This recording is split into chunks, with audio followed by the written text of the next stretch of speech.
Fala galera do Sanaflix, sejam bem-vindos a mais uma aula do nosso ciclo básico do curso de Anatomia. A aula de hoje vamos discutir um tema importante, né? Parede torácica e mediastino, tá bom? Espero que vocês prestem bastante atenção para poder entender todos os detalhezinhos importantes da nossa aula. Então vamos lá, o que a gente vai discutir? A estrutura da parede torácica, para a gente entender esse arcabouço ósseo, muscular, né? Cartilaginoso também. Vamos estudar as estruturas do mediastino, seus limites, quais são os conteúdos, né, dos compartimentos mediastinais, a vascularização, drenagem linfática e inervação de ambas estruturas, ok? Muito bem. Então vamos lá, vamos começar pela parede torácica. Então nós temos a parede torácica aqui, olha essa animação interessante para vocês, ó. Vocês conseguem ver que é uma estrutura extremamente complexa, né? Que contém uma grande quantidade de músculo, tem um arcabouço ósseo bem estruturado, com a coluna vertebral na sua porção posterior, né? Os arcos costais sendo ancorados tanto na coluna vertebral como na porção anterior, que é o externo, que funciona como se fosse um escudo para as estruturas mediastinais, justamente porque são estruturas nobres, né? São estruturas importantes, como coração, grandes vasos, tá? Então, esse arcabouço ósseo ele permite uma proteção, tá, das estruturas torácicas, mas também permite uma mobilidade durante o ciclo respiratório. Então não pode ser uma estrutura completamente rígida, né, sem movimento. Então percebam que o grau de complexidade, né, da anatomia da parede torácica justamente está aí, em você ter uma estrutura que é extremamente protetora, tanto do ponto de vista ósseo como muscular, mas também dinâmica, em que permite que o indivíduo consiga realizar o ciclo respiratório de forma adequada, faz a conexão, né, também entre os membros superiores, né, e a parte central do corpo, faz a conexão do pescoço também com a parte central do corpo, recebe as estruturas, né, os vasos que vêm do abdômen, ou seja, é uma porção central do nosso organismo que é muito bem, foi muito bem pela natureza, muito bem feita, tá bom? Então aqui nessa primeira imagem, só para vocês terem uma ideia do ponto de vista superficial, tirando a pele, né? O que nós conseguimos ver? Conseguimos ver aqui, ó, a clavícula, tá? Musculatura, né? Músculo peitoral maior, deltoide, tá bom? Aqui a gente já começa a ver estrutura abdominal, tá? Que participa também da transição tóraco-abdominal, né? Temos aqui o músculo reto abdominal, temos o músculo oblíquo externo, temos aqui o músculo serrátil anterior, tá? Então essa aqui esses são os músculos que compõem a parte anterolateral da parede torácica, tá? Da sua parte mais superficial.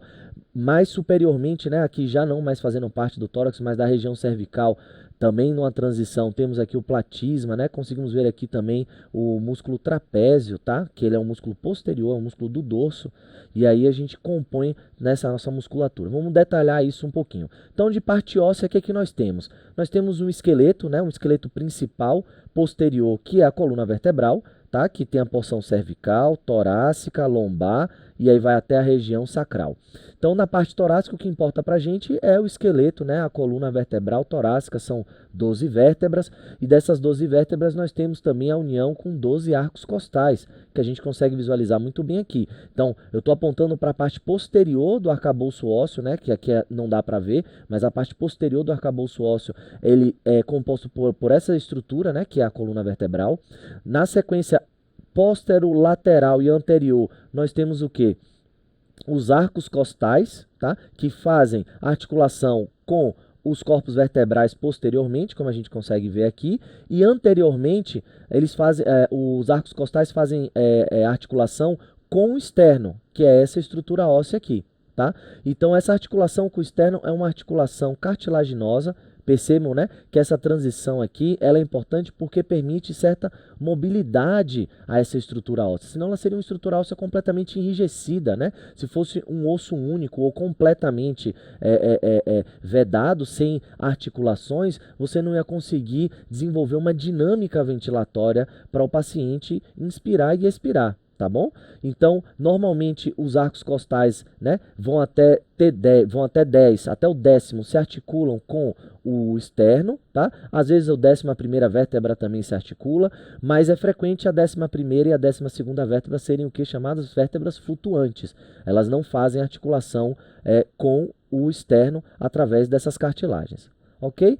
Muito bem. Além disso, aqui superiormente nós temos o que? A clavícula, né? Que é um osso extremamente importante de consistência, inclusive, para proteger, tá, as estruturas que saem da caixa torácica e vão em direção ao membro superior. Tá? Então são vasos, nervos que passam por aqui. Justamente a clavícula ela serve também como uma proteção, né? Para a veia e a artéria subclávia, tá? Para o plexo braquial que desce daqui da região cervical indo em direção ao membro superior. Temos a visão lateral aqui, ó, da caixa torácica, da parte óssea, né? Conseguimos visualizar com detalhes o arcabouço dos arcos costais, né? Das costelas, do ponto de vista mais lateral aqui. Ok? Muito bem. Em relação ao externo, o que nós temos? Ó, o externo é dividido em 3 porções. Temos a porção mais superior, que é o manúbrio, que faz a ligação com a clavícula, tá? Temos a porção média, que é a porção do corpo external, e a porção mais inferior, que é o apêndice xifoide. Tá bom? Então, esse osso ele é extremamente importante, ele é o osso de articulação, né, de sustentação dos arcos costais na sua porção anterior, né, da caixa torácica, como também serve como proteção. Vejam que ele parece, né, lembra um pouco um escudo, inclusive. Então, ele serve como proteção das estruturas mediastinais, tá? Para poder você não ter apenas musculatura protegendo, né, como por exemplo é na cavidade abdominal, as estruturas do conteúdo, né, as vísceras torácicas, tá bom? Aqui na lateral a gente consegue ver com detalhe as facetas articulares, né, do externo com a cartilagem costal, né, que vai fazer a articulação com os arcos costais, que é justamente o que a gente viu naquela visão anterior. A gente consegue ter um detalhe maior aqui das facetas articulares. Ok? Posteriormente, o que a gente consegue ver aqui, ó, retirando um pouco, né, a parte externa, né, o córtex do osso, né, vimos que ele é extremamente trabeculado, tá? E com detalhes a qualidade, né, a característica dessa cartilagem costal, mais os seus ligamentos, ó. Percebam que existem diversos ligamentos que vão fazer a estabilização dessa articulação entre a cartilagem costal e o externo. Temos também aqui uma cartilagem que faz uma conexão entre o manúbrio e o corpo external. Frequentemente, o apêndice xifoide e o corpo external, isso aqui não tem uma articulação com cartilagem. Normalmente isso aqui é mais calcificado, é mais enrijecido. Mas entre o manúbrio e o corpo do externo, nós temos sim uma cartilagem que faz uma ligação e permite também certa mobilidade entre essas duas estruturas ósseas. Ok? Muito bem. Em relação agora à musculatura, que é uma porção extremamente importante, né? É um conteúdo, né? São estruturas importantes que vão dar sustentação, vão dar mobilidade, tanto para o membro superior, como também para a região central do corpo, né? A parte torácica e abdominal. Então, eu quero que vocês prestem bastante atenção para vocês entenderem a musculatura. Mais superficialmente, né? Mostrar para vocês o que nós temos. Nós temos aqui, ó, o músculo peitoral maior, que ele vai fazer, ó, ele vai se ligar ao externo, toda a parte lateral do externo, tá bom? Até o apêndice xifoide, vai ter inserção também nos arcos costais, aqui em altura do sexto, sétimo arco costal, e vai caminhar em direção, né, ao membro superior, né, ao húmero, ok? Então ele vai ser o músculo de maior volume na porção anterior do tórax, tá bom? Ele vai fazer toda essa sustentação dessa parte mais anterior, mais superficial, né, da parte anterior da parede torácica. Tirando o músculo peitoral maior, né, fizemos uma incisão aqui, rebatemos ele, então está retirado o músculo peitoral maior aqui. O que nós observamos? Logo abaixo dele, o músculo peitoral menor. Então veja, o músculo peitoral menor ele tem uma inserção já agora aqui na escápula, né? Tá? E daí ele vai se inserir nos arcos costais. E ele também vai fazer sustentação e participa da movimentação da parede torácica, tá bom? E percebam que essas duas estruturas protegem, ó, os vasos que vão caminhar, né, da região mais central dos grandes vasos nobres do mediastino, que aqui nesse caso vai ser a artéria e veia subclávia, mais nervo, tá? Vindo do plexo braquial, que vão em direção ao membro superior. Então perceba que além da estrutura óssea, né, de clavícula, dos próprios arcos costais que dão um leito de sustentação para esses vasos também, nós temos essa musculatura anterior a essas estruturas nobres, justamente para poder também fazer uma proteção desses vasos. ok? Temos aqui também, ó, os músculos intercostais, tá? Temos basicamente duas camadas, a externa e interna, tá bom? Conseguimos visualizar também aqui, perdão, voltar aqui o slide. Conseguimos visualizar também a musculatura do serrátil anterior, tá vendo? Que eles vai se inserir justamente na borda lateral, né, anterolateral dos arcos costais, e pegam diversos arcos costais aqui, fazendo também essa proteção mais lateral da caixa torácica. Tá? Temos uma variação anatômica que em alguns indivíduos temos um músculo chamado músculo external, né, que ele é lateral aqui ao externo. Isso aqui não é muito frequente, mas eventualmente aparece, e daí é visualizado nesse desenho aqui também. Tá bom?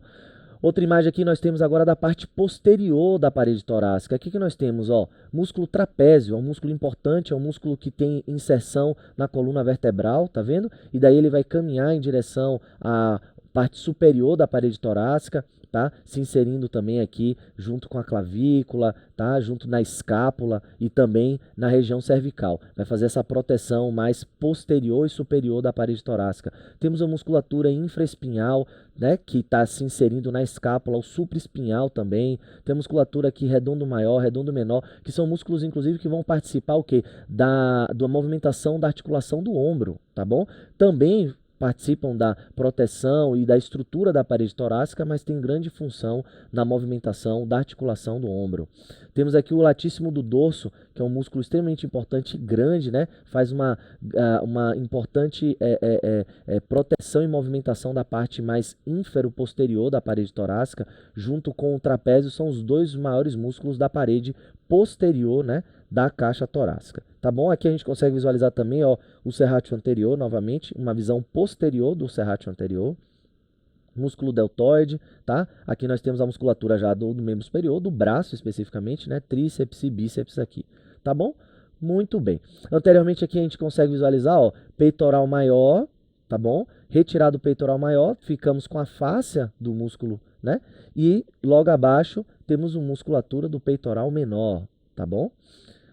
Muito bem, olha, peitoral maior, peitoral menor. E aqui conseguimos visualizar também a musculatura do abdômen, que faz, né, que se liga, né, que tem inserção, melhor dizendo, na parede torácica anterior. Então temos o reto abdominal, tá, que se insere aqui superiormente na parte final do externo, próximo ao apêndice tifoide e nos arcos costais, tá? Temos também o músculo serrátil anterior, que a gente consegue ver bem vindo até embaixo, tá bom? Tá? Então, assim, a musculatura abdominal também participa da estabilização da parede anterolateral da caixa torácica, justamente por quê? Porque essa é a transição tóraco-abdominal. Então, nós temos estruturas que são comuns, né? Temos a origem, inclusive, de musculatura, que ela é comum, que tanto para o tórax como para o abdômen, né? Então o músculo ele se insere nessa transição tóraco-abdominal e daí ele caminha em direção ao abdômen, completando, né, a musculatura do abdômen, ok? Muito bem. Agora vamos mostrar aqui, vou mostrar para vocês o diafragma, que é um músculo extremamente importante, que ele vai fazer o limite inferior da caixa torácica, né? O limite superior da caixa torácica é o primeiro arco costal, que é essa região de abertura que recebe todas as estruturas que vêm da região cervical, né? Como o traqueia, esôfago, os vasos que vão em direção ao mediastino. A parede torácica anterolateral e posterior, que eu mostrei para vocês ao longo dos últimos slides, compõe, né, essa estrutura anterolateral posterior da caixa torácica, da estrutura torácica, e inferiormente nós temos o que? Nós temos o diafragma. Então aqui nós temos uma visão como se estivesse olhando por cima, ou seja, da face torácica do diafragma. O que eu quero que vocês prestem atenção? Então aqui é a região posterior, aqui é a região anterior. Então anteriormente nós temos aqui, ó, o coração repousando por cima do diafragma, tá bom? Temos aqui a veia cava inferior, esôfago e a aorta, tá? A aorta torácica virando a aorta abdominal assim que ela passa através do diafragma. Temos aqui nas duas porções laterais, né? Musculatura diafragmática e o centro tendíneo. Então percebam, né, que os músculos eles funcionam através de uma inserção tendínea e um corpo, né, um ventre muscular. No caso do diafragma, o que a gente tem? A gente tem um centro tendíneo que ele é a parte central da musculatura, da estrutura. E lateralmente, né, seja anterior, lateral propriamente dito ou posterior, nós temos o ventre muscular. E que daí que vai surgir a movimentação dessa estrutura, tá, muscular, em que você vai, durante a inspiração e expiração, né, inspirou, o diafragma abaixa, expirou, o diafragma sobe, para poder ajudar na compressão do pulmão, né, da pressão positivo dentro do pulmão e vai jogar o ar para fora. Então percebam que essa estruturação anatômica desse músculo, ela é importante que seja dessa forma justamente para permitir essa dinâmica ventilatória, em que durante a inspiração permita a expansão da caixa torácica, criando uma pressão negativa, né, na parte interna, e daí o ar entra, como também na expiração ele vai criar uma pressão positiva, empurrando o ar para fora. Isso é extremamente importante para a dinâmica do ciclo ventilatório, tá?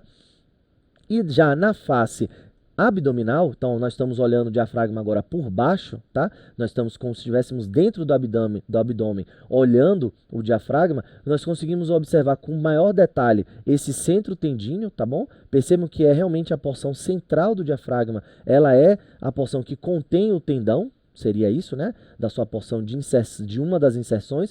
A outra inserção é toda essa porção posterior, lateral e anterior do diafragma, ao redor da caixa torácica, né? Então o diafragma ele faz a transição tóraco-abdominal, justamente ele sela, né, as estruturas mediastinais das estruturas abdominais, justamente para a víscera abdominal não ir para o tórax, como também uma estrutura torácica não ir em direção ao abdômen.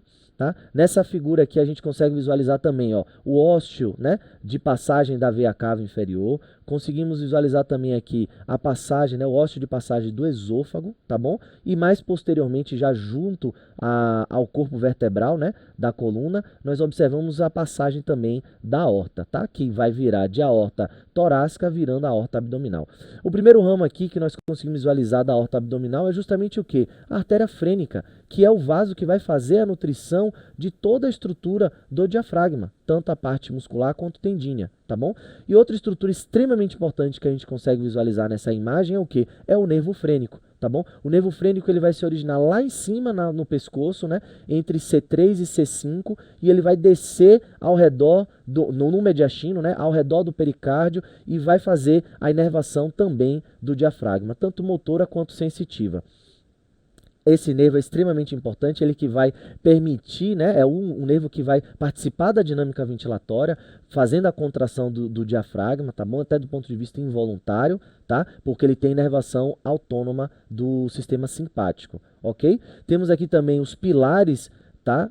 Diafragmáticos que vão fazer a estruturação do esfíncter esofagiano, tá? Então, evitando o refluxo, tá? É uma das estruturas que auxiliam para evitar o surgimento do refluxo. Então, percebam que a estruturação anatômica, né, dos órgãos, das vísceras, tem uma relevância, tem importância de ser daquela forma, tá bom? E aqui, mais posteriormente, a inserção do diafragma também na coluna vertebral, ok?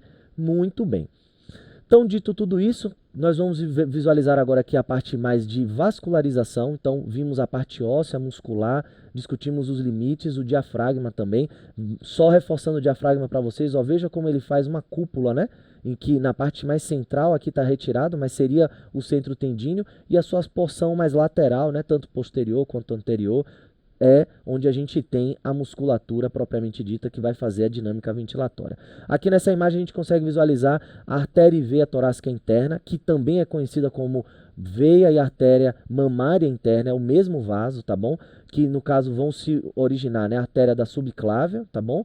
E a veia pode desaguar diretamente aqui na subclávia ou no tronco bracocefálico, e ele vai emitir, né, esses dois vasos, né, vão emitir a parte anterior dos vasos intercostais. Então, os vasos intercostais, na verdade, eles são uma união dos vasos que saem da mamária interna na porção mais anterior do tórax, mais os vasos que vão sair da porção posterior, tanto da aorta quanto do sistema ásico e hemiásicos, e aí vão se unir, né, na porção mais lateral dos arcos costais para poder formar esse arco, tá, de vascularização, que recebe nutrição, né, recebe vascularização anteriormente através da mamária interna ou torácica interna e posteriormente diretamente da aorta ou então do sistema ásico e hemiásicos. E aqui a gente consegue ver a porção anterior. Temos uma visão posterior da parede anterior do tórax, né? Então toda a nutrição do externo, do corpo external, manúbrio, também vindo da mamária interna, é um vaso extremamente importante.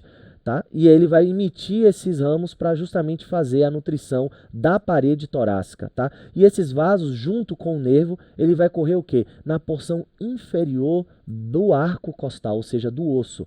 Então o osso ele vai servir também como proteção. Tem um sulco que faz que permite que esse vaso, né, essas três estruturas corram na porção inferior do arco costal e vão dar uma sustentação, né, uma proteção a essas estruturas, ok?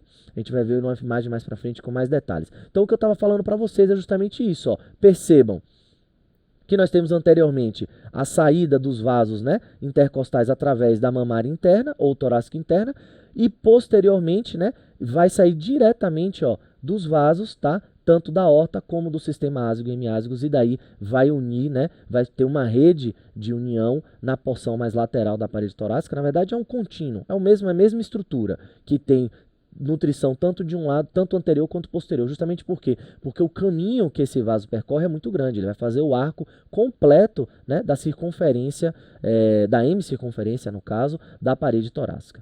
Tá bom? Muito bem. Em relação à drenagem linfática, que nós temos? Ó, temos vasos linfáticos que são da estrutura paravertebral, tá? Então, que vão receber a linfa vindo também. Temos vaso linfático também do arco costal, que vai receber essa drenagem linfática para os linfonodos paravertebrais, pré-vertebrais também, tá? Temos aqui, ó, conseguimos ver com detalhes, ó lá, o linfonodo pré-vertebral, tá? E essa drenagem linfática é da parede posterolateral anterior da caixa torácica, tá bom? Muito bem. Temos aqui também, ó, com detalhes, vemos os linfonodos intercostais. Então, ao longo do arco costal também temos estruturas linfáticas, né? Temos linfonodos que vão receber, né, a drenagem linfática da parede torácica. Em relação à inervação, então percebam que a inervação da parede torácica ela é extremamente rica, justamente por isso que é uma região muito sensível. Tá? Vocês mesmos, por experiência própria, podem ter passado por isso. Receber um trauma na parede torácica, mesmo que não tenha fratura de costela, é uma região que dói, costuma doer por muito tempo, justamente por causa disso. Porque, olha, percebam a quantidade de nervos que nós temos ao longo da parede torácica. Cada arco costal vai carregar uma inervação, ou seja, você vai ter aqui uma inervação motor, uma inervação sensitiva. Então, vejam como ela é extremamente inervada, justamente para ter uma proteção.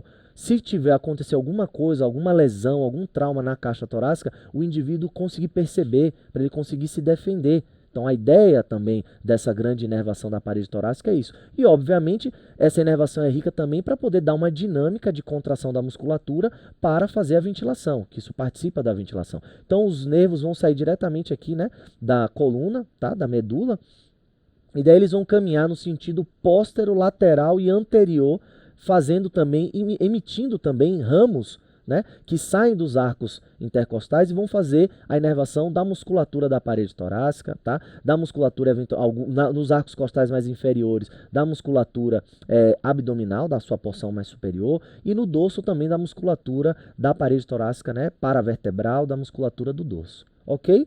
Muito bem. E no detalhe aqui para vocês, ó, veja que eu falei, o arco costal, certo? Ele permite uma proteção dessas estruturas nobres. Então, veja, veia, artéria e nervo intercostais.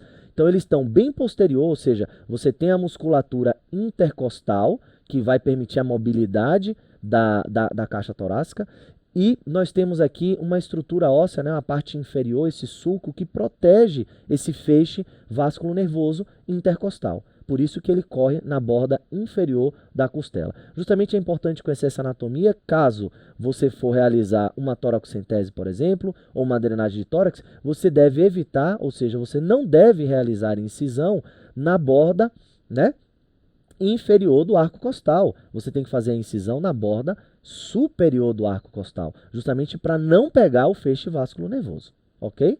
Muito bem, olha lá. As estruturas.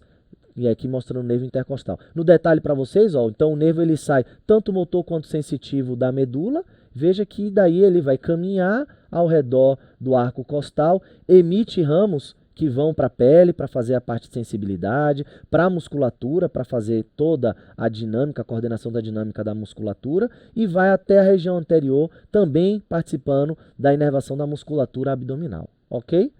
Muito bem.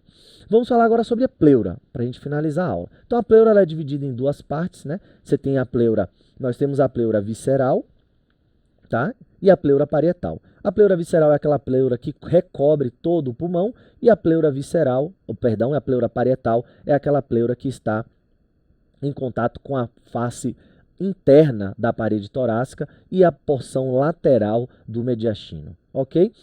Entre as duas pleuras nós temos o que chamamos de espaço virtual, não existe ar, não é para ter ar, até porque se tiver, isso é chamado de pneumotórax, tá bom? Como a gente consegue visualizar nessa imagem aqui, ó, presença de ar fazendo colabamento do pulmão, tá? E entre essas duas estruturas nós temos um líquido, que é o líquido pleural, justamente para lubrificar e permitir durante a dinâmica ventilatória que não ocorra atrito entre essas duas serosas, tanto a pleura visceral quanto parietal, ok? Muito bem, aqui no detalhe a gente consegue visualizar melhor. Percebam que a pleura visceral recobre a porção, né, anterolateral e posterior do pulmão, tá bom? E vai permitir essa dinâmica de ventilação sem atrito entre as pleuras. Em relação à vascularização, a pleura ela é inervada ela é vascularizada pela artéria torácica interna, né, ou mamária interna, como a gente já viu que ela é um feixe extremamente importante vascular para a parte tanto de parede torácica quanto de mediastino também, tá? Então, a porção anterior, né, e mais lateral vai receber nutrição da mamária interna, tá? A pleura parietal vai receber essa nutrição da mamária interna e também dos vasos posteriores, né? Aqueles que eu falei, que são os mesmos que vão fazer a nutrição da parede torácica. Por quê? Porque a pleura parietal está colada, né? Ela está pertence à parede torácica, na sua face interna. Já a pleura visceral vai receber a nutrição que vem através do pulmão, ou seja, a nutrição que vem através do hilo pulmonar, da artéria pulmonar e das veias pulmonares, ok? Em relação à drenagem linfática, a mesma coisa. A pleura visceral vai drenar para o pulmão e daí para os linfonodos broncopulmonares, traqueais, paratraqueais, subcarinais, enfim, por toda a rede linfática que drena também o pulmão, tá? Já a pleura parietal vai fazer a drenagem através, né, da parede torácica. Em relação à inervação, aqui é muito legal essa figura para vocês, também para ver outra estrutura, tá, que é o nervo frênico, mas percebam que a inervação da pleura parietal, ela vai acompanhar a cavidade torácica, né? Então, toda a inervação dos arcos intercostais também vai inervar a pleura parietal, menos a porção, o quê? A sua porção mediastinal. A porção mediastinal da pleura parietal vai ser inervada pelo nervo frênico, tá? Que vai inervar também o pericárdio e que vai inervar também o mediastino, perdão, o diafragma, tá bom? Então percebam, o nervo frênico vem lá de cima da região cervical, C3 a C5, desce e vai fazer a inervação da porção mediastinal da pleura parietal, do pericárdio também e também do diafragma, tá bom? Então é isso, mostrando aqui para vocês o nervo frênico, tá? Em relação agora ao mediastino, o que nós temos? Nós temos o mediastino dividido basicamente em duas regiões. Temos a região superior, tá bom? E a região inferior. Já a região inferior, ela é subdividida em três partes. Temos a região anterior, média e posterior, tá bom? Vou mostrar para vocês agora os detalhes. Em relação aos limites, o que nós temos? O mediastino superior, ele vai ser limitado pela transição, né, entre manúbrio e corpo external, que é o que a gente está vendo aqui em roxo, que é justamente o momento em que começa o pericárdio. Então, para cima, até a região de abertura do tórax, né, que estamos sendo limitado aqui pelo primeiro arco costal, isso aqui é a região do mediastino superior. Para baixo disso é o mediastino inferior. O mediastino inferior, a porção anterior é o que está anterior ao pericárdio. A porção média é o que está contido, né? Pericárdio mais a estrutura que está dentro dele, que é o coração e grandes vasos. E a porção posterior é o que está posterior ao pericárdio e limitado também pela coluna vertebral. Ok? Muito bem. O mediastino ele é limitado superiormente pela abertura do tórax, inferiormente pelo diafragma, conseguimos ver aqui, anteriormente pelo externo e posteriormente pelo corpo vertebral, né, pela coluna vertebral. E lateralmente pela pleura, ok? Muito bem. Então a gente consegue ver aqui, ó, visão anterior, né, a pleura limitando lateralmente o mediastino, tá bom? O diafragma inferiormente e aqui a abertura torácica, né, que vai fazer a transição entre o tórax e a região cervical. Agora, em relação ao conteúdo, isso aqui é importante que vocês saibam. O que nós temos no mediastino, né? No mediastino superior, nós temos o quê? Nós temos anteriormente timo, tá bom? Vasos do arco da aorta, né? Então, o próprio arco da aorta mais os grandes vasos que saem do arco da aorta, tá? E uma pequena porção da artéria da aorta torácica, né? Começando a descendente. Temos também aqui traqueia e esôfago, tá bom? Então, essas são as estruturas do mediastino superior. Já no mediastino inferior, na porção anterior, é um espaço que fica, né, entre o mediastino médio e o externo, tá bom?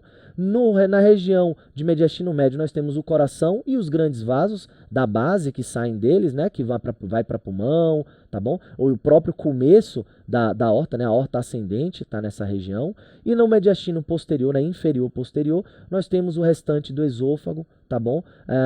E a aorta torácica, né, que vai em direção ao abdômen, ok? Então essas são as estruturas que são contidas, né, dentro de cada compartimento do mediastino. Então tá certo. Espero que vocês tenham gostado. Pausem a aula, vejam as estruturas com detalhe, tá bom? Para poder vocês aproveitarem bastante. Grande abraço e até a próxima.